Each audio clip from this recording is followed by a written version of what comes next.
We are Group 1 and our topic was all about music appreciation.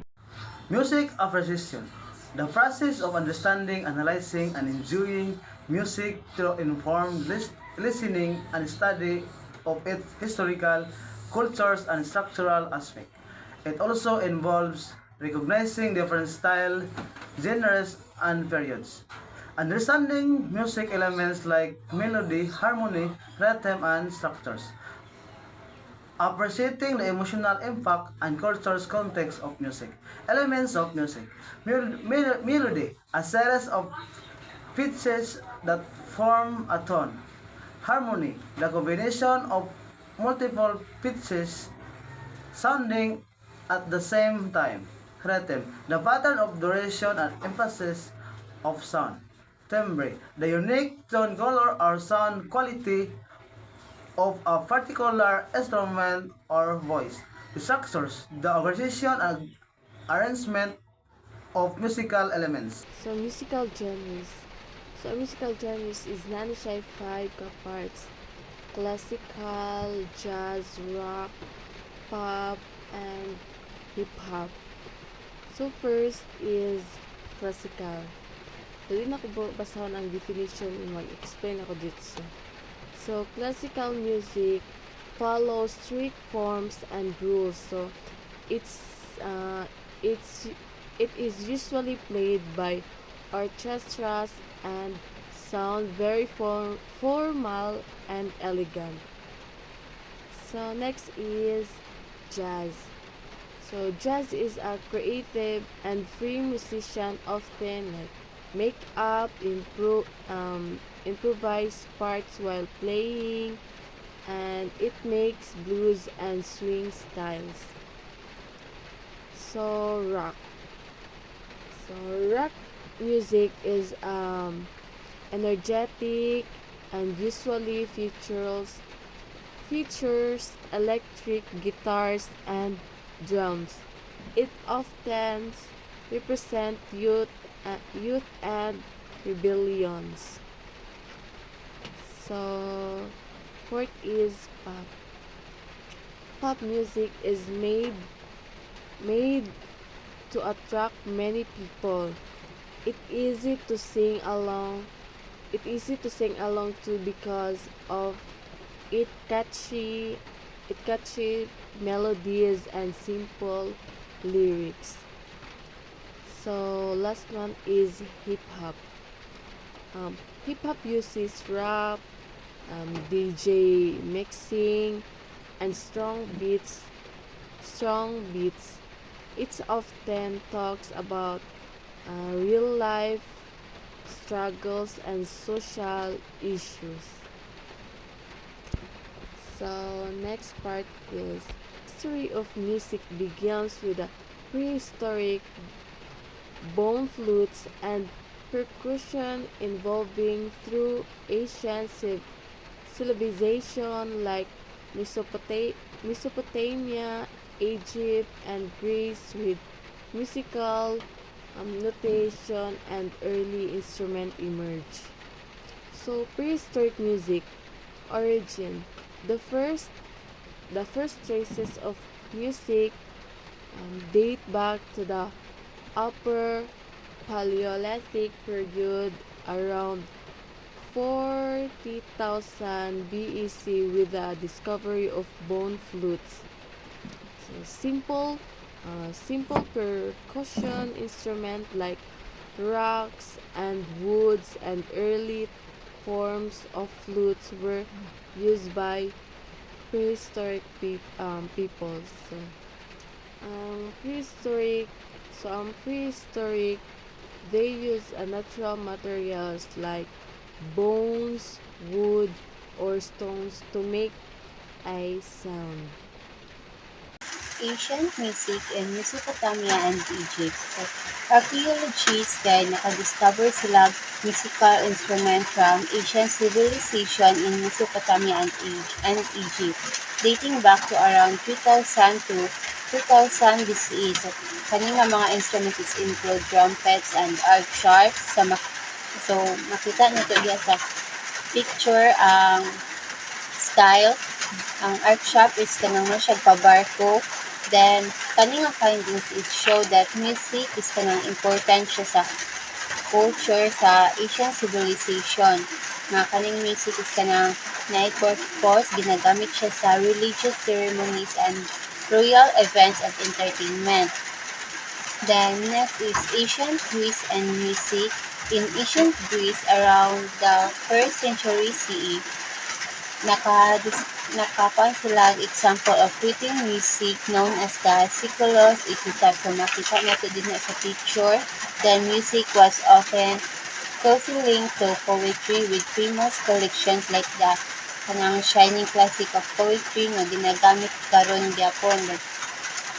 This means nga ang music ug ang poetry is kanang connected siya in ancient Greek culture. Then daghan og poems na kanang ginakanta o gina-recite siya with musical accompaniment. Then the Siculos epitaph is a significant discovery nga ga-provide siya og actual written music from ancient times. Then gahatag siya og insight sa musical practice sa past nga kuan. Next is medieval period music. Gregorian chants during the early Middle Age, a type of sacred music na ginatawag siya Gregorian chants emerged. Kaning nga chant is kanang develop ni Pope Gregory the First and ginagamit siya sa monasteries. Then, kanang ginakanta siya in Latin and were meant to be a way of worshiping and praising God. Then, kaning nga chant is kanang simple siya yet beautiful and kanang ginakanta siya sa kanang monks during prayer and worship services. Then, so, importante siya nga part sa religious life of the time and continue siya view sa mga simbahan, mga churches karon. Then, next is cultural music. Cultural music is also known as folk music. It's a traditional music of a specific culture, community, or region nga ginapasa bitaw down through generation. Then, kanang ga-reflect siya sa history, beliefs, and identity of the people. Then, cultural music is kanang important part of community's heritage. Then, ga-help siya to preserve the identity and tradition. Then, example of cultural music is first is the tinikling in the Philippines. So, a traditional music and dance from the Philippines featuring rhythmic bamboo pool clicking is a popular folk dance that showcase Filipino culture. Next is blues, the African-American, a music genre from African-American communities na kanang ga-express bitaw siya emotions and struggles through soulful melodies o mga lyrics.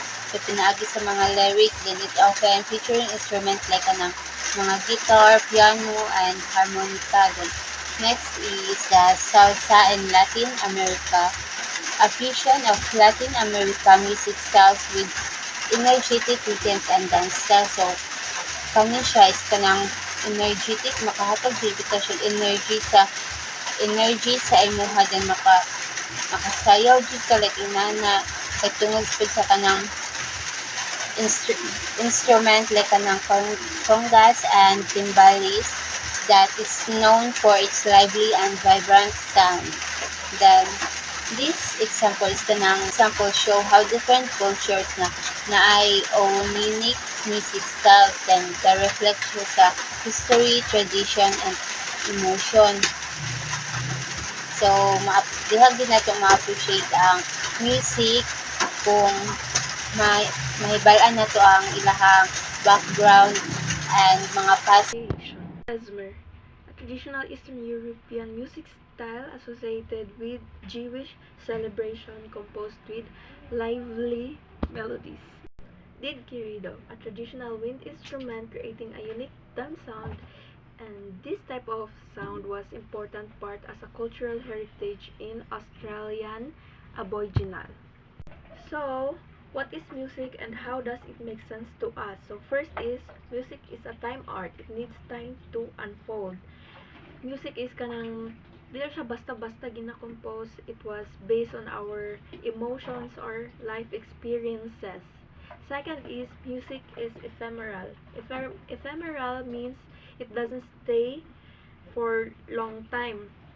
Just like kanang old musics na ay time nga kanay lang siya nga generation sikat, and other pagka next generation is wala na siya, kaya nahinay na siya og kawal. Third is, music is unstoppable in time. It stays with us even after it was played. So just like Matchbox na kanang group of artists, pag maminaw ka to wholeheartedly, kanang kung maka-relate ka, pagkahuman og play ato, kaya ma-feel gihapon nimo ang ginapamin sa music, and it was passed down today.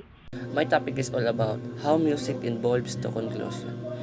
Music involves through various processes leading to new styles, genre, and forms of expression. Music styles and genre blend and influence each other through cultural exchange, new instrument recording techniques, and digital tools expand creative possibilities and reflect and responds to social movement, politics, and cultural shifts. The impact of music evolution. Music evolution leads to a diverse range of styles and genres. New sound and techniques emerge, inspiring future and generation. And music is reflect the influence, societal value, attitudes, and cultural norms. The conclusion of the music evolution is a dynamic and ongoing process shaped by cultural, technological, and artistic factors. As music continues to evolve, it remains a powerful medium for expression, connection, and cultural exchange.